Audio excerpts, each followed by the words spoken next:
اولین بار تو ایران خامی کره رو با سیخای داغ من گرفتم این مدلی.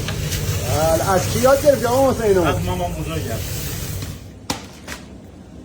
اینم راسته های شمش که از اردبیل اومده، اونم دشت مقا.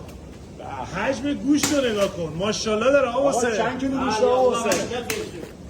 500 کیلو گوینتی تمام همشهرلری یه مقا اشمقا دعوت الیم علی بابیا. آقا اینا طلای سرخ اردبیله یا شاسون علی دایی. بهترین گوش مال دشت مقانه، بهترین کباب مال ترکاز.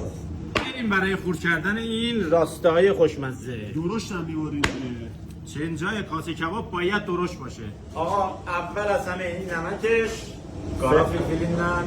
Ya sos خردل.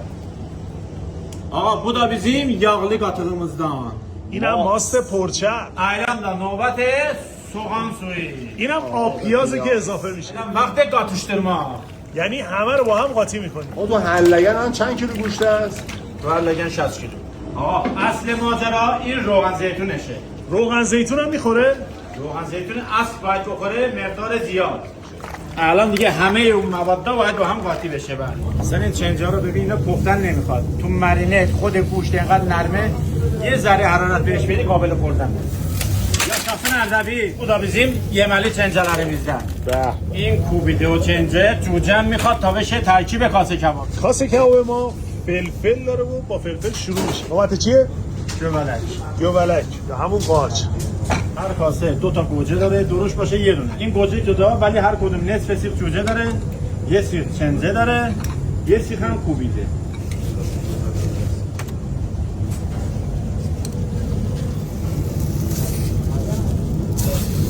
کاسه کبابو باید این مدلی بهش روغن بزنیم.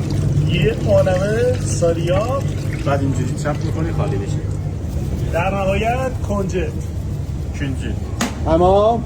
نه هنوز مونده، اینم نارنجش. برنج دو کشته درجه 1.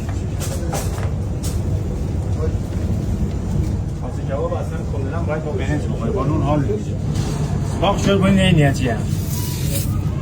کره رو ببین همینجا برش میخوره و میافته روی برنج. یکی از جاذبه های اردبیل همین کاسه کبابشونه که شما میتونید بیاید پیش آقا محسن تو علی بابا بزنید. اول کره رو اینجوری بریزیم و بعدش هم برمیگردونیم روی برنج. آقا محسن چه کردی؟ دست درد